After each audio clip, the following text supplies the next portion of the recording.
A press conference by the Renal Patients Association of Ghana is underway. Midway, a woman in her 50s breaks down in tears, pleading for government intervention to reduce the soaring cost of dialysis treatment.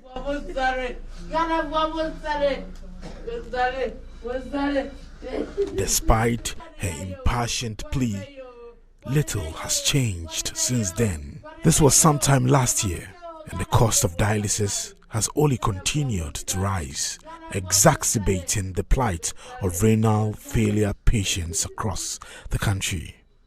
Her tears echo the daily struggles of those battling kidney failure.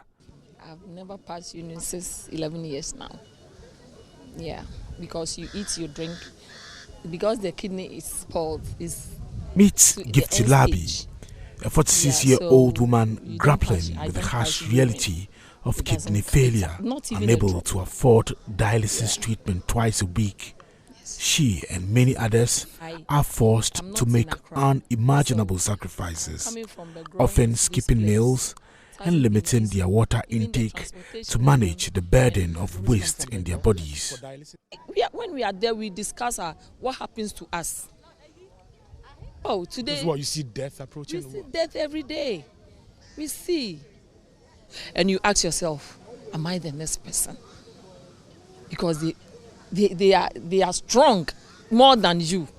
So you ask yourself, who will be next? You know, that you think about it. You're a human being, you think about it.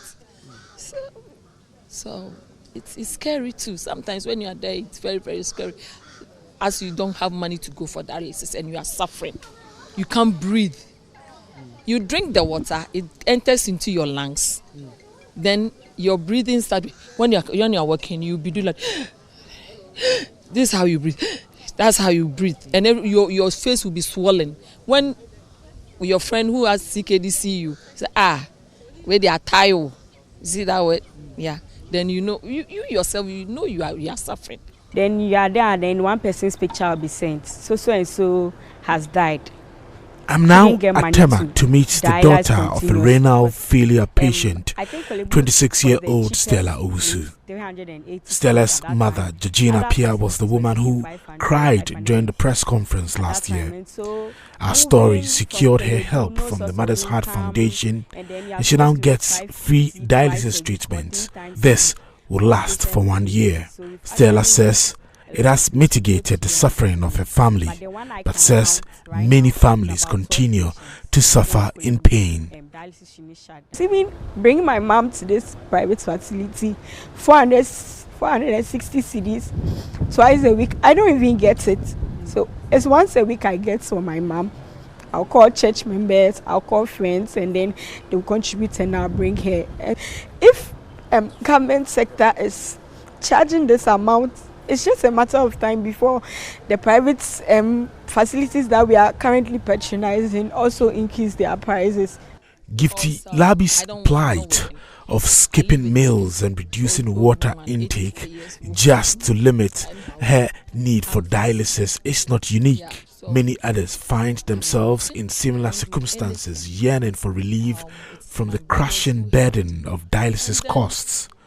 Despite assurances from government officials, including plans for legislation on organ donations and transplants, patients fear they may not live long enough to witness these promises come to fruition. Here are some of them who've been expressing their concerns and their daily struggles. When I called, I want to go to... The man won't get the money. If he get the money, I'll come for dialysis. But if he doesn't get, I will be in the house.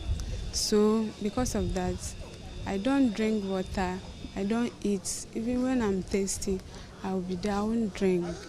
Because I know if I drink, I will suffer, so I won't drink.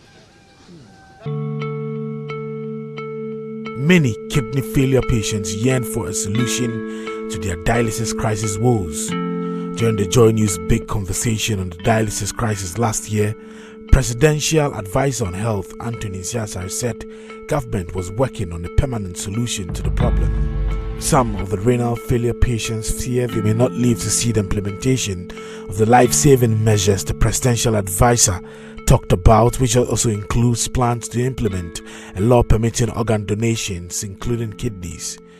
He emphasized that the legislation will also oversee organ transplants and related procedures. There's a document which is being reviewed so that we have a law. It's very, very important. It has to go through cabinet for cabinet approval and then move to parliament for parliamentary approval, and the president will assent to it, so that we can harvest the organ, we can store the organ, and also donate the organ. It's not only for kidney. And then, as the Dr. Ampuma said also, we are building the capacity of our surgeons. Actually, kidney transplant is one of the most not so complicated things that we can do, as any surgeon can do.